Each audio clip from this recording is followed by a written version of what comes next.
Dear colleagues and friends, crises bring about change. The COVID-19 pandemic has without doubt moved digital health from being optional to essential. We have seen digital technologies play a major role in managing and monitoring the spread of COVID-19, mitigating its impact, and supporting national efforts to fight the disease.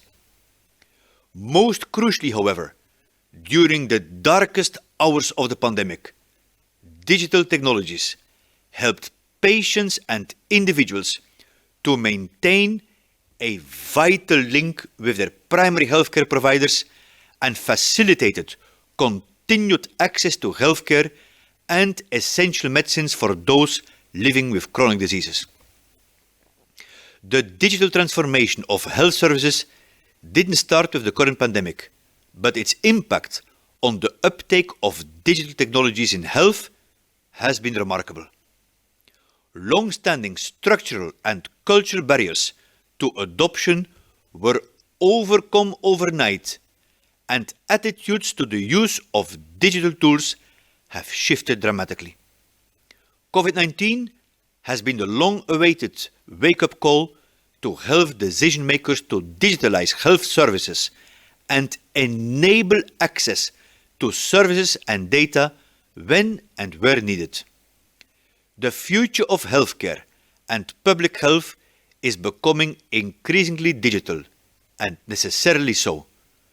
But we have to be certain that the heavy investment taking place in digital infrastructures and systems contribute to accelerating progress towards our overall objectives of number 1, increasing universal health coverage, number 2, being better able to prepare and respond to health emergencies, and number 3, empowering individuals and communities to improve their health and well-being.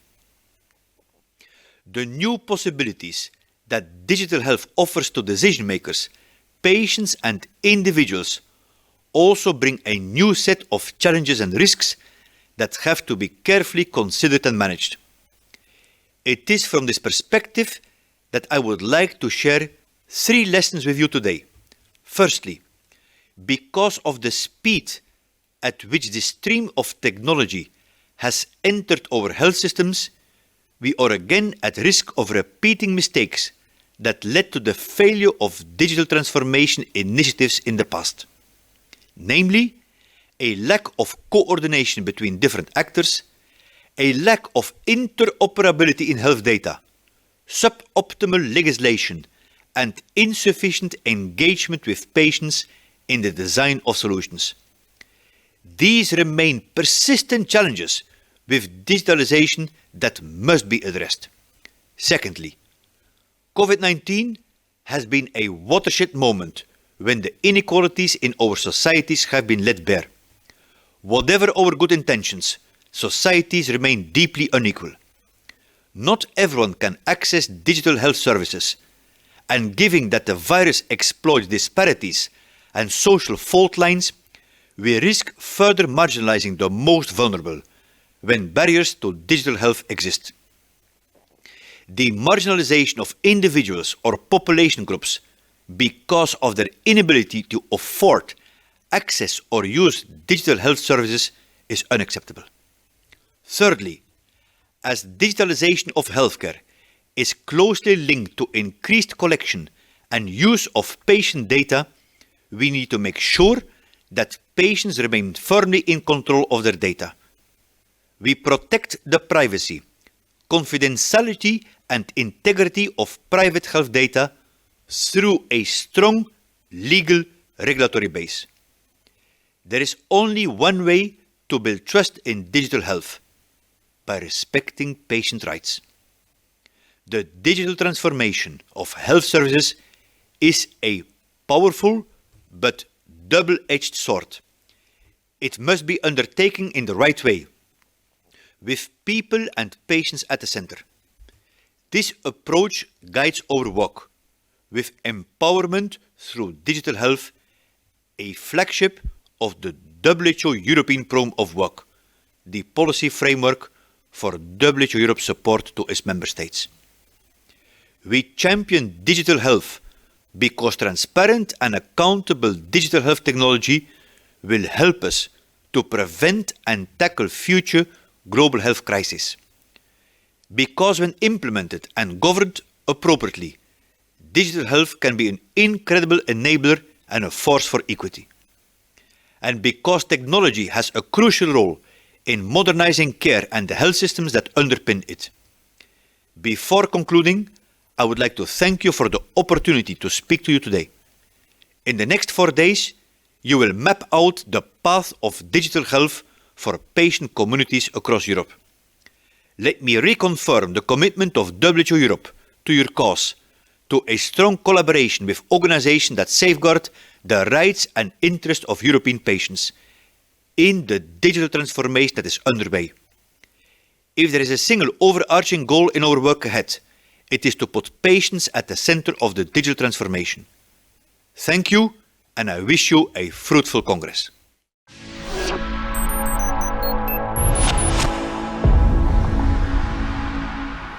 Hi, everyone. Thank you so much for the opportunity to share some patient perspective about the next steps and the future of digitalizing healthcare as we come out of the COVID-19 pandemic. As a patient, I think it's always important to think about patients when we talk about healthcare and recognize what the experience is of being a patient, starting with the moment of diagnosis, which I often relate to being struck by lightning. There's no way to really prepare for it, and there's a very clear before and after, where for many people, their lives have completely changed. And the treatments and options that they have for moving forward with their life are very different than the before.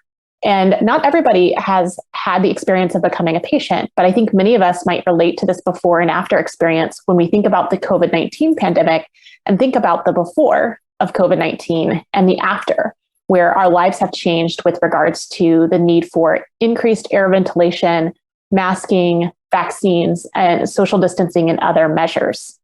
But I've personally been a patient for about 19 years because I was diagnosed with type 1 diabetes.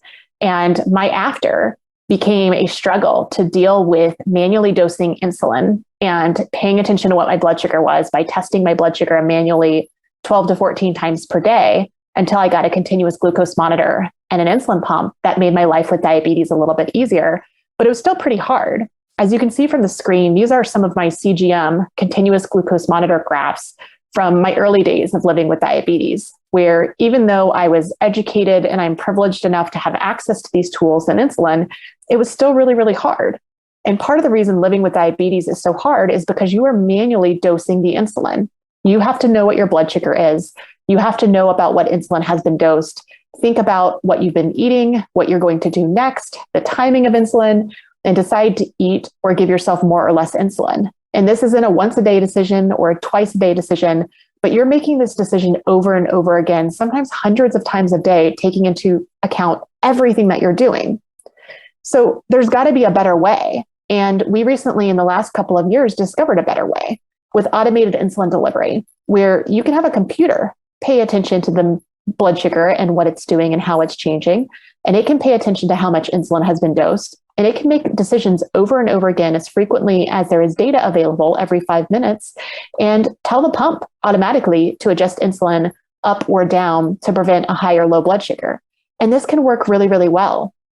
But in 2014, this didn't exist. And I had to build it myself. And that's what I did. I took a small computer with my existing insulin pump and continuous glucose monitor and built an automated insulin delivery system that we call a closed loop system, because we were closing the loop between the pump and the CGM and enabling them to communicate in a way that it wasn't traditionally designed for. Even though companies and researchers knew that this was what was coming in diabetes, it hadn't come out yet. So after I did it myself, I open sourced it. And that's what became known as OpenAPS, which stood for the Open Source Artificial Pancreas System. And a system like that enabled me to go from having to work really, really hard to get the outcome of having my blood sugar be high and low and then high and low again, and feeling physically bad every time I went high and low, in addition to all of the time and energy it took to manage that. But with automated insulin delivery, the computer did so much of the work that I had to do a fraction of the work And my outcomes resulted in straight line after straight line after straight line of my blood sugar levels, meaning I felt better, I had to do less work, and the system took care of most of the burden of managing diabetes for me. And so there's a lot of new tools and technology like automated insulin delivery, where that was for diabetes, but there's a lot of new tools and technology for all kinds of conditions. And we might look forward out of the COVID-19 pandemic and think, this is the way forward, right? We've got a lot of these problems solved. We've digitalized a lot of healthcare. We have virtual visits and telehealth and all of these tools and technologies for diseases. But unfortunately, we're not quite there yet. There's still a lot of gaps in the systems of healthcare that even with some of this newly developed technology, it's not necessarily solving all the problems. There are still numerous problems, such as that even when we have these devices and these tools and technologies, the data is thrown in the trash. And the real world lived experience of patients, whether it's people with diabetes or people with what we know as long COVID-19, that data is often disregarded or overlooked by the system for too long. And that's the challenge as we look forward out of COVID-19 is it's easy to want to go back to normal. But this normal of the past, especially in healthcare, it definitely wasn't perfect and it definitely wasn't good enough and it definitely wasn't working for a lot of people. And that's what I think we have the opportunity for coming out of COVID-19 is to think about how do we redesign the systems to be better and to work for everybody. And one of the things that we need to do is to start thinking about how we actually design tools and technologies and the systems and processes of healthcare. For example, traditionally, if you have a company designing something in healthcare, the data structures are designed for the company. Sometimes they're designed for clinicians, but very rarely are they designed for patients. And patients often have to fight tooth and nail to access our own data in real time or in retrospective or in the formats of our choosing on the device of our choosing. It's a lot of work and it requires a lot of DIYing, doing it ourselves in order to access this data. But we should flip this on our heads. And it should be that we design for patients first. And we talk and we work with patients and think about potential use cases now and the future for how patients might want to use these devices, use these data, or interact with the healthcare system. Because unfortunately, even with all of the technology that we have, even when we talk about electronic medical records and portals and the ability to message our doctors, patients are still falling through the cracks even with these technology because of the systems in place. One really recent example that I saw is my friend Liz Salmi, who blogged about her experience recognizing that she needs to have another brain surgery for a recurring brain tumor. And she was reached out to for a clinical trial. And she would need to come in for lab work the day before her brain surgery, in addition to many other pre-op appointments that she needed to have. And as she went through the clinical trial protocol with the trial recruiter, she realized that she was being asked to log into MyChart, her electronic medical record portal, and sign up for appointments herself for the day before brain surgery to participate in this clinical trial and to make sure to tell the technicians to grab the right tubes for research. And she pointed out that there's so much of this that relies on the patient of doing all of these complicated steps interwoven with the need to have access to their regular healthcare. And she's motivated and empowered, and she's going to make this work and she's going to participate in the trial. But think about how many other patients either don't have the opportunity and the time to participate, or they don't have internet access to be able to take advantage of this, or they just don't have the time and the energy to do all of this hoop jumping. And as a result, the data that we're getting from trials, clinical trials, medical studies, there's potential bias because of the way that we recruit and involve patients, which leaves that knowledge and that data that's being gathered maybe not being as useful as possible for the medical community moving forward. So I think we need to do a couple of things.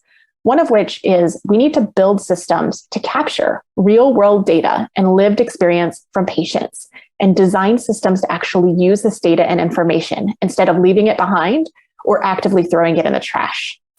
We also need to think about the incentive structures and the financial modeling to make sure that we are allowing and enabling digital technologies and things like virtual visits to happen, and recognizing that much of health and healthcare actually happens outside of a traditional hospital encounter. And so making sure we have financial models to support care and health for people where they are, which is often at home. And then there have been changes to licensing and regulation and practices around telehealth and virtual visits in COVID-19. And we need to make sure that those are carried forward and are not frozen once we perceive the pandemic to be over. And we also need to be working with patients, because patients, as I mentioned, have a lot of expertise, a lot of insight and knowledge about what's not working with the current system. And they have a lot of knowledge about the disease that they live with and how to live with it successfully. But very often I see healthcare falling into what I call the patient syndrome trap. This is a play on the phrase imposter syndrome, which you may have heard about, which is where you feel like everybody around you knows everything you do and so much more, when the reality is there may be a small overlap, but you know quite a bit that most people don't. So you do have expertise and you do belong to be in there in whatever situation you're in. Well, with patient syndrome, we do the same thing with patients, where we imply and project that patients don't know anything that healthcare providers and the healthcare system doesn't know. When the reality is, patients know a lot that the system doesn't know, that doctors don't know, that researchers don't know. And we ignore this data and information to our detriment. Society is less better off because we're ignoring all of this information and we're not using the wealth of information and expertise from patients.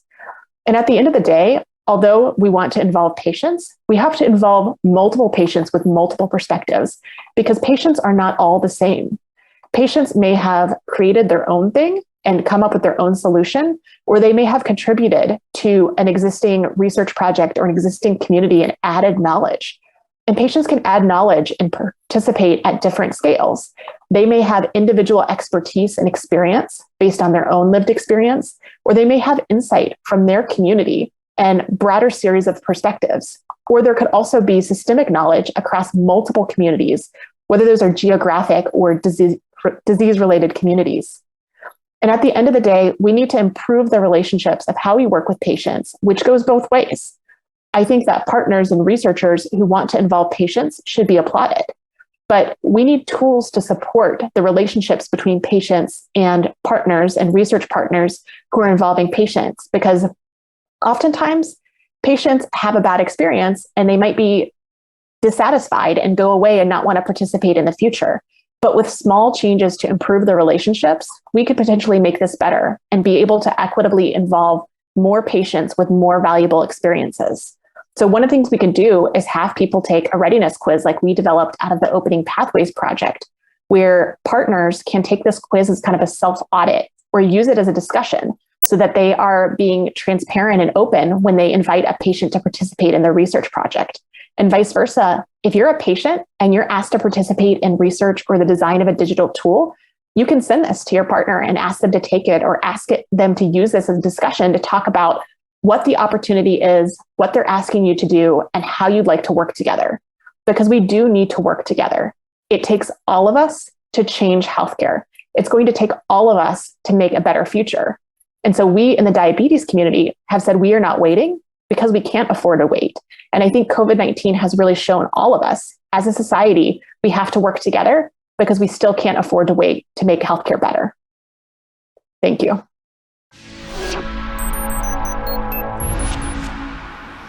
And with these two keynote discussions, which I'm sure gave us all a lot to think about, I would now like to welcome our panelists.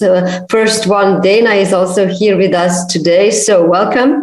And the other two speakers are Mr. Clayton Hamilton, who leads the e-health and innovation portfolio of the WHO Regional Office for Europe. Welcome, Clayton. And Michelangelo Canzoneri, the global head of digital and data healthcare business of Merck. So I want to continue where we stopped. So with Dana. Dana, if I would sum up your talk in one sentence, it would be a clear call to action. Let's make a better future for patients with patients today. The obvious question here is how. The awareness that patients need to be included in decision-making in healthcare is relatively high today. But where are the gaps then? You worked on several projects where your role was to bring together different perspectives from the academia, industry, government, and patient communities. So how can we work together better? I think it builds on what I was talking about at the end of my talk, where the relationships between those working to improve healthcare as professionals and patients really matter. I think, doctors are trained to be doctors. Researchers have some training to be researchers, but this concept of working with patients and having equitable participation and finding ways to not only invite people to the table, but have the resources to make seats at the table as we change healthcare. I think those are some of the gaps in the areas that we need to improve upon.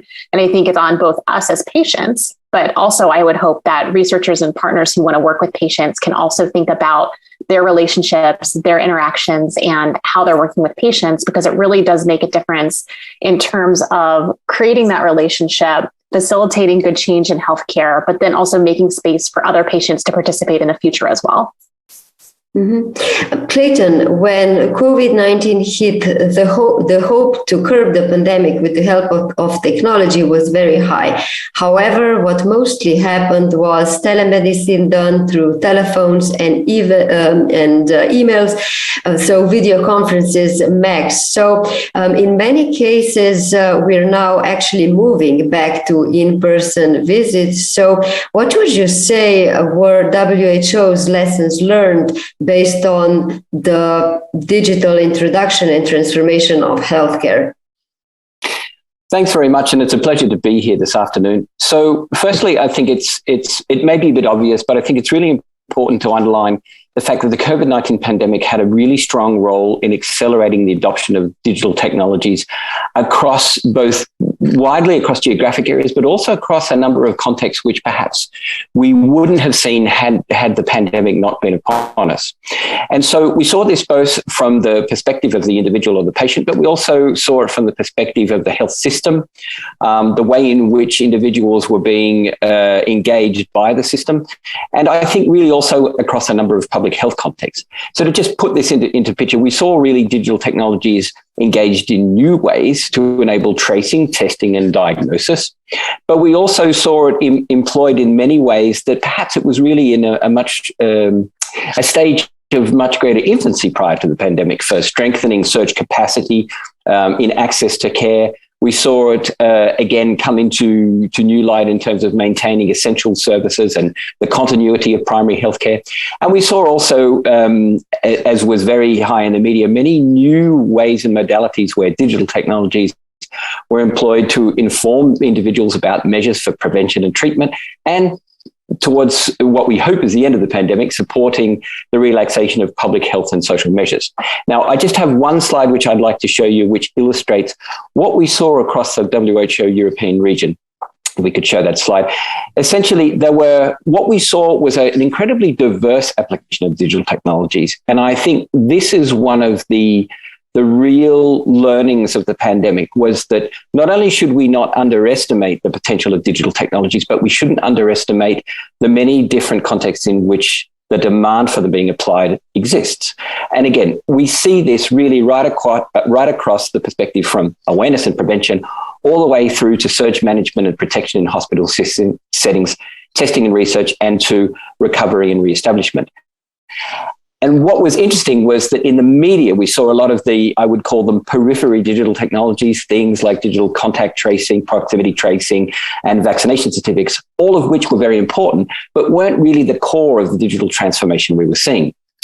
If we just see the next slide, there's just some figures. The digital scale of uptake was unprecedented. It really was. And we can see, particularly through telemedicine, 58% of EU countries alone replaced face-to-face consultations with telemedicine during 2020 and into 2021. And we can see also a couple of other statistics from France and Germany, which really indicate exactly how large the demand was from the individual and the patient for the use of digital technologies. So to answer your question, what did we learn? Very quickly, there were 4 major things that we learned. The first one, as Hans Kluge, the regional director, mentioned, not all individuals were able to access the digital technologies that are available to us. And in fact, there was a spiral effect in the way that digital technologies both enabled individuals, but they also exacerbated existing social inequalities. So just to really highlight that point, what we saw was that vulnerable populations are often least likely to access health services via digital solutions. And what that actually means is that digital inequalities were reinforcing social inequalities. So it became a situation where we had a circular effect, that those that weren't able to access digital technologies were then being pushed more into positions of inequity due to that very fact. We also learned that our preconceptions of age and gender barriers towards access to digital technologies were really dispelled. We saw lots of people in elderly age groups that were accessing digital technologies. We saw men that were accessing technologies where perhaps it was the role of a traditional role of a woman to do so. So we saw really switching and swapping in terms of gender and age group access.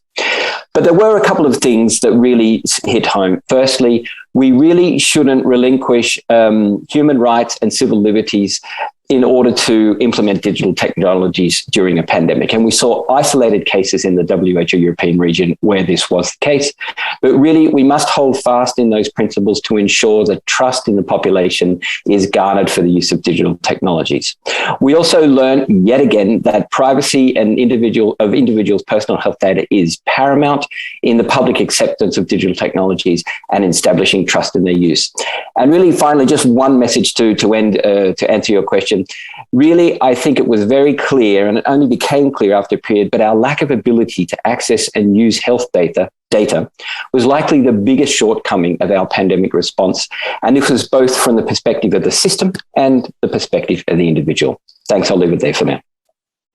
We'll have a few follow-up questions for you there because you mentioned various important topics. So trust, healthcare data, we're going to talk a lot about that in the upcoming 4 days. But just to stick with trust a little bit, contact tracing apps showed us how a little trust the public has into maybe those that created them. So Dana, do you perhaps have a comment here into how that could be done better? Because even before the pandemic, that was one of the key things that was often mentioned in digital health. You know, if we can measure more data, we can predict better for the individual, for the population. It sounds awesome for public health, but it more or less failed to a large extent when the pandemic hit.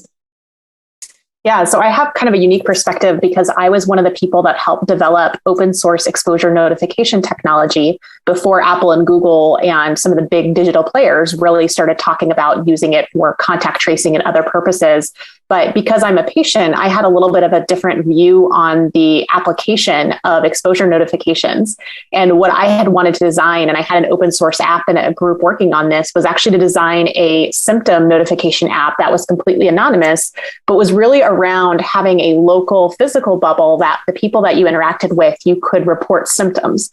And it didn't matter if it was the flu, a cold, potentially a case of COVID-19, but it would encourage earlier notification within physical network of symptoms. And then as a result, people, when they got those notifications, might be more prone to pay attention to their own symptoms, perhaps resulting in earlier COVID-19 testing and then additional exposure notification, contact tracing, et cetera. But what was really interesting to me is kind of the world and the big companies really took the approach of using it for official purposes and kind of the top-down approach of only using it for, government approved use of, contact tracing and confirmed cases. And I think it's just kind of an interesting example of where I had the approach that building from the bottom up and from a community use case, such as in the case of OpenAPS previously in diabetes, is really, really powerful. And you can go from N of one to N of many and build that trust because you are building code transparently. You're using it for a really individual use case, and that can scale up and be very effective. But I think a lot of the adoption of technology, because of the fear and the concerns around COVID-19, different groups in charge of different things took a very top-down approach, and they really wanted to squash those individual approaches. And, it's hard to look back and say what was right and what was wrong, but I still wonder how that conversation around trust and technology might have been occurred differently, had we had the support, or at least not the knockdown on some of those individual community developed technologies.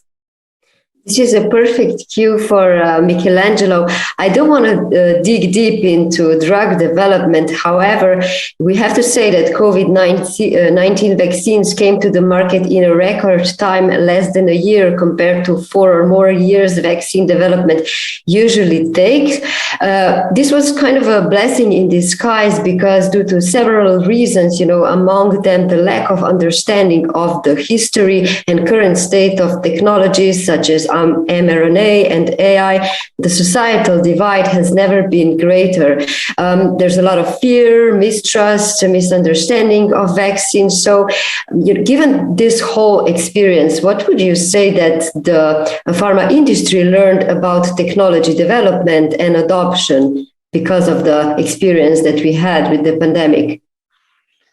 Yeah, Tiaja, thank you very much for the question. So definitely the pandemic has led to a deeper and overall understanding of our healthcare ecosystem.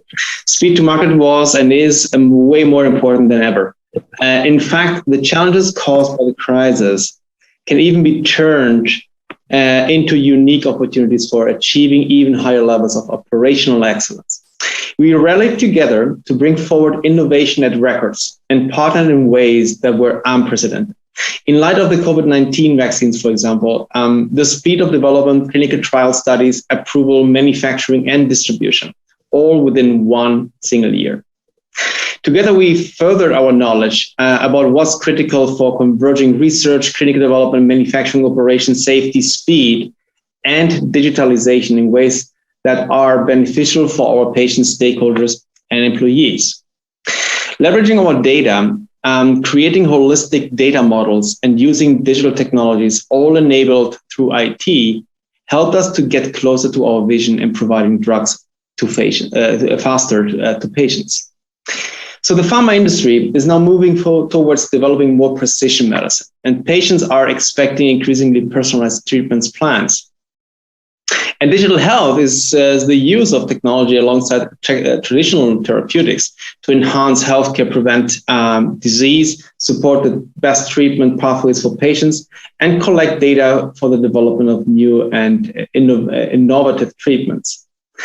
To be successful, though, in unlocking that potential and meeting these expectations, effective interrogation of our wealth of data is needed to pinpoint the intersection of mechanism of action of a drug and disease pathways.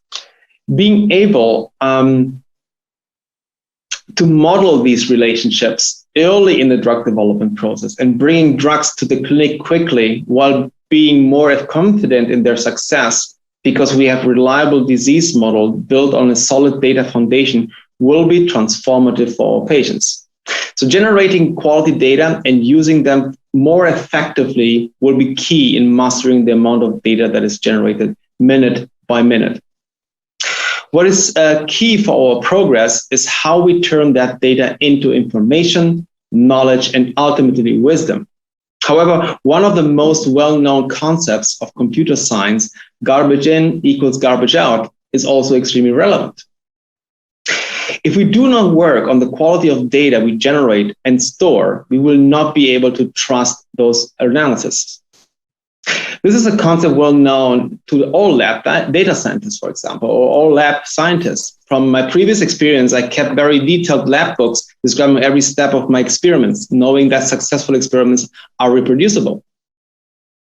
The same is true for the quality of data in analytics. As such, the success of advanced analytics capabilities is only as good as the data being used. With high quality data, it becomes easier to develop full picture of all information available on a given topic in context. Having relevant information at your fingertips at each researcher allows them to formulate novel theories, pressure test the theories with peers, and discuss the results. Thank you, Michelangelo. Dana, do you perhaps have a comment? Because, in your presentation, you showed, for example, in the case of diabetes, how very important data is for patients and also knowing what kind of data actually patients need. Yeah, I think I had a different patient experience during the pandemic. It was not COVID related, but it really showed me the importance of patient-generated data and being able to translate that back into the healthcare system. Michelangelo, I completely agree that we have to have good data into the system, but too often the source of what's actually going on, which is patient-related data, patient-reported outcomes, is just totally disregarded by the system. And I think as a result, the systems perhaps will then create bias in any clinical decision-making tools, algorithms, et cetera. So I think we do have to come up with ways to create new scales that all patients can use to track data. There could be really basic, smiley scales, kind of like the pain scales, but in terms of, are things better or worse than normal? Does this treatment feel like it's working to you or not? I feel lucky because in diabetes, it's a very data-driven disease. And so it's kind of sink or swim, get used to your data. But there's a lot of other conditions where we could create patient-generated scales, but the system and clinicians aren't really equipped to deal with patient-tracked data. And so I think systematically, that's something that we have to work on.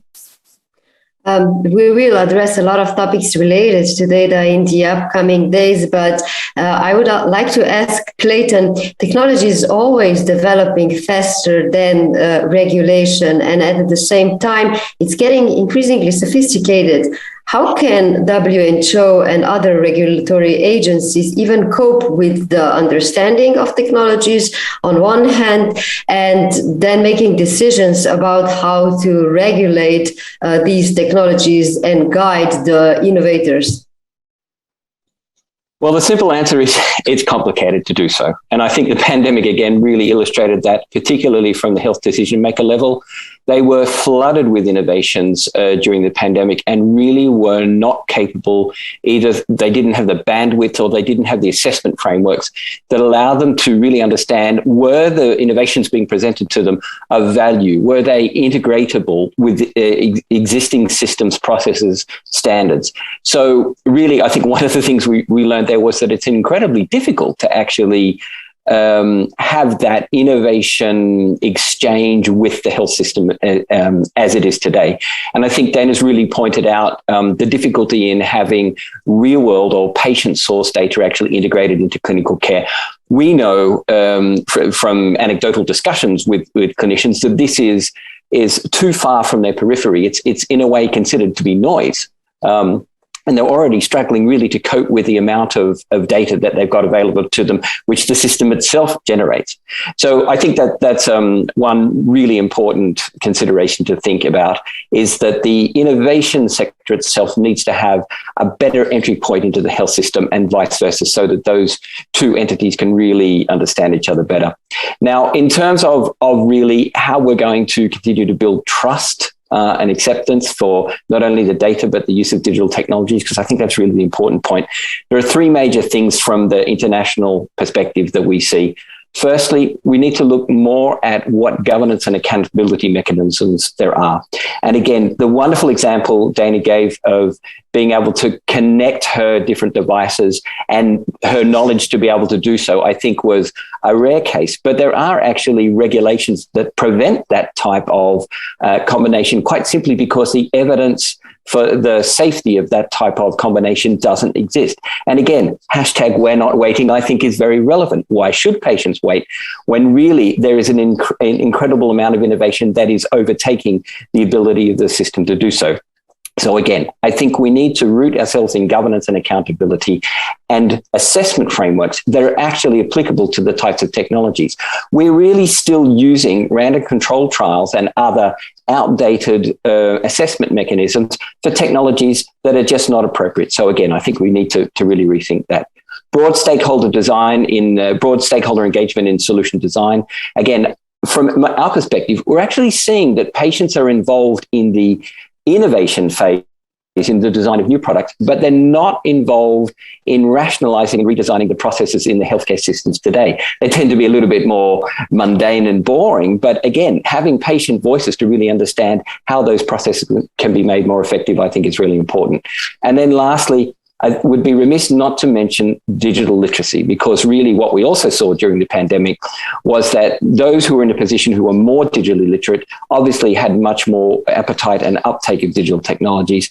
It's something we've talked about for a long while, but we really need to institutionalize in a way that we apply more literacy to healthcare workers working in the system, which will then have a feedback to patients and their uptake of digital technologies, but also more broadly to society, so that when they're looking and searching for information, they're able to actually interpret it in ways that will empower themselves.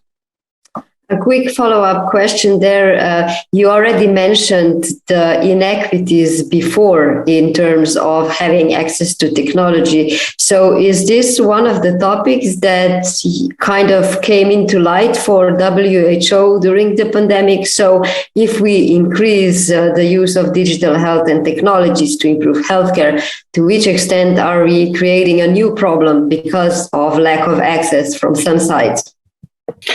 Well, I think it's fair to say that the concept of the digital divide has existed well before the COVID-19 pandemic. But what COVID-19 really did was really spotlight where those fractures actually exist and what particular risk groups, when we stratified them out, were most likely not to be able to benefit from the digital technologies being used.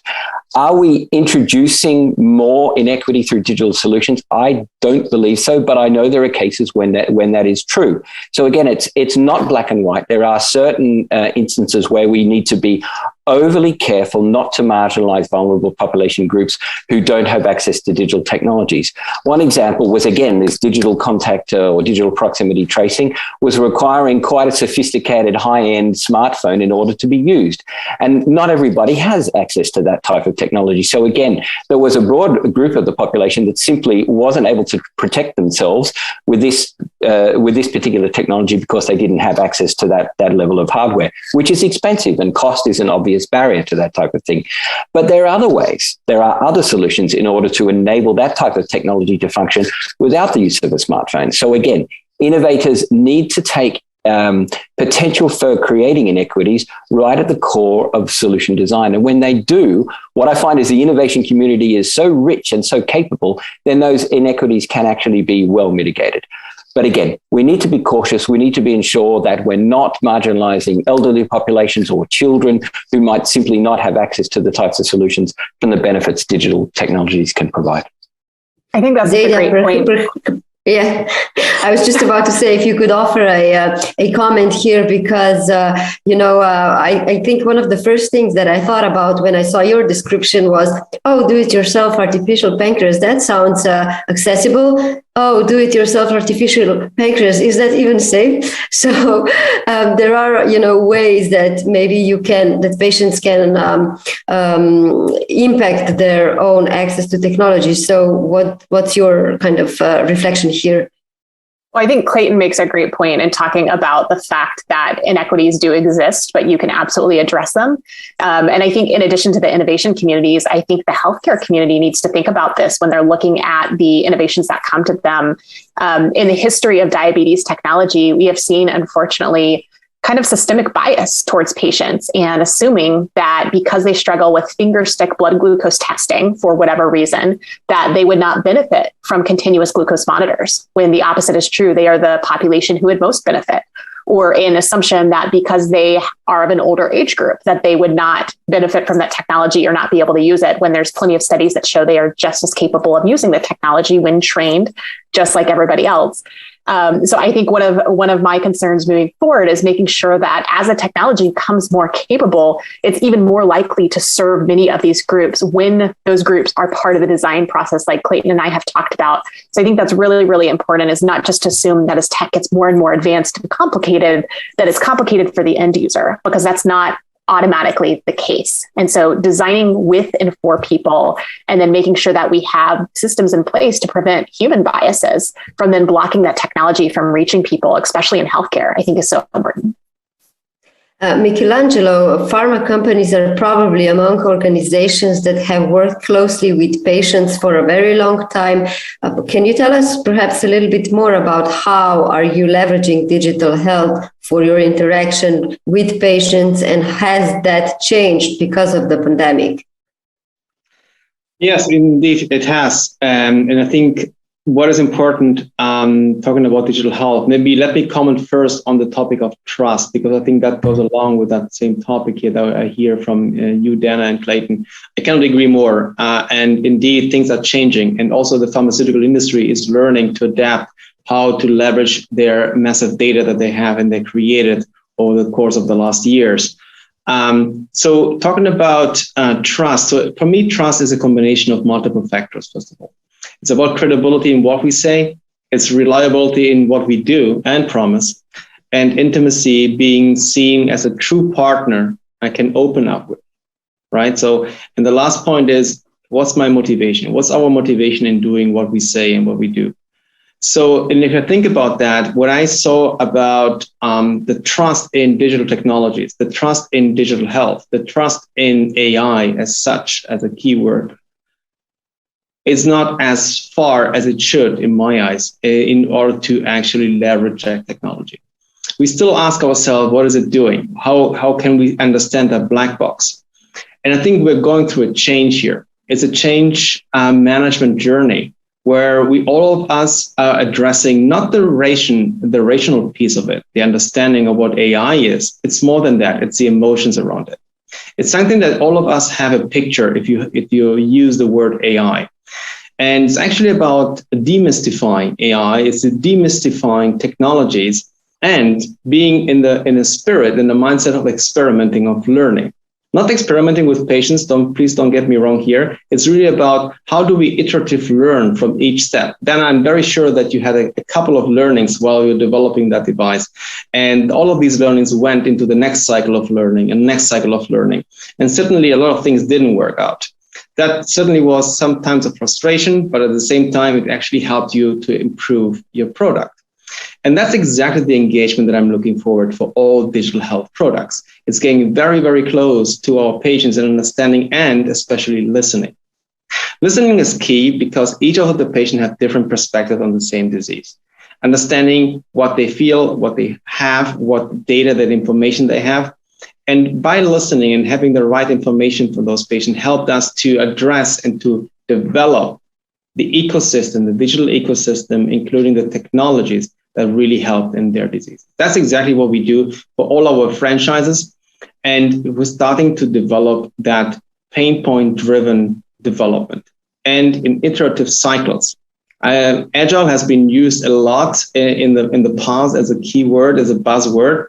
But honestly, if you think about Agile being a mindset driven, actually the Agile Manifesto defining what the value of Agile is with 12 principles, that's what Agile is. And then you use a methodology such as Scrum to support your development. And that's exactly what we have been introducing in the ways of working. And at the same time, introducing also engagement with patients through different channels, patient advocacies, carers, patient 360 panels, and reaching out to HCPs directly. We have also created a digital ethics advisory panel. It was designed to provide guidance around evolving digital business models and addresses digital ethics questions for all three business sectors of Merck. The panel complements the existing Merck bioethics advisory panel, which provides guidance on bioethical questions arising from Merck businesses and research. Merck has a long history on developing and adhering to rigorous ethical standards, placing a strong importance in promoting and embedding ethical practices across every facet of the company. So it's important to combine all of these and having this very close interactions and understanding and taking these as very concrete, tangible actions to include into a development cycle and getting that feedback back to patients. That's, for me, in my eyes, the only way of developing customized and personalized digital health solutions. We've got still some more time left for questions. So if anyone in the audience has a question or an additional comment, please write that in the chat and we'll try to address that. And in the meantime, Clayton, digital technologies were introduced in healthcare rapidly during the pandemic because the need was high, and the speed of introducing technology to healthcare was a big pain point and still is. in healthcare. So I'm kind of wondering, could we learn anything from the speed of introduction during the pandemic to kind of create faster policies after the pandemic? Of course, understanding that this is still healthcare, we are still dealing with lives, so the caution needs to be present in decision making. Thanks. Yes. Well, we are actually wondering whether or not the effect of the pandemic is to have a marriage of convenience of digital technologies and individuals, or whether or not that will be a long-lasting marriage going forward. But taking your question of speed, I think again, even prior to the pandemic, but it certainly hit home, digital technologies are now at the very top of the political agenda in Europe. And that was not the case just 5 years ago. So it's had the effect very much of, again, reinforcing to the political level that this is not something that should be on the periphery. It should be at the front and center of health system design and transformation efforts. And again, part of what has detracted from it is we have very notable past histories of digital transformation, which has failed miserably. And so there has been some hesitation at the political level to really, again, take a leap of faith into the types of technologies that we're promoting, which we've seen readily used and we've seen used rapidly. And quite often public health has an inbuilt handbrake in a way, which it puts on because it often asks the questions, is what we're racing towards safe? And is it safe for the individuals which we're desperately hoping to help? So again, I think it's going to be an interesting future going in to the next year or two, because what we're seeing more and more is the question coming up: do we continue to maintain the types of technologies we've introduced so rapidly, or will they be sunsetted and then replaced with either kind of more personal face-to-face consultations? I don't have the answer. And what I find when I do ask people is that I get a very mixed reaction between two. Some are really not interested in continuing the use of digital technologies, and others are very much saying we want bigger, better, faster, more. So again, at the policy level, I think the message is very clear. We need, and they definitely feel the pressure to have an increased speed in digital transformation. There's now a lot more funding to actually implement that, which is, again, one of the positives that's come out of COVID-19. So I think all combined, what we're going to see is that at the national level, a lot more investment and a lot more governance mechanisms set up to actually accelerate digital transformation, and that will have a ripple effect down to the patients. Again, I don't want to labor the point, but to come back to all of that's very good, but we still have this huge gap in trust of patients, and we need to work on that as well through different.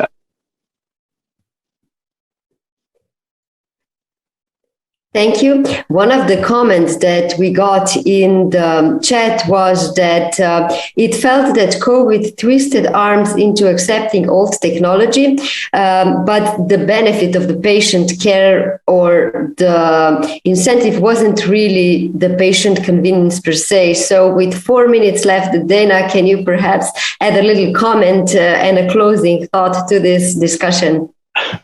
Yeah, that's what I was thinking of as Clayton was talking, is for me and for many patients, the before of COVID wasn't perfect. And so when people talk about let's go back to the way things were because things were developed rapidly and pushed out during COVID, you know, maybe they weren't optimally done during COVID, but it's pushing us towards perhaps a different future versus going backwards to what we know did not work for everybody. And so I think it's important to recognize it did not work for everybody. People were falling through the cracks. And digital transformation does not mean that you have to have virtual visits for everybody. It's not going to work for every condition, every situation. But for those that it does, why not use that and also free up physical space and resources for people who do need or prefer in-person visits? Like, we can use the best of the physical real world as well as the digital technology. And that's what I think we have to set our sights on, is really that future that's better and that's designed intentionally, rather than falling back to the way things were or having some artifacts coming out of COVID,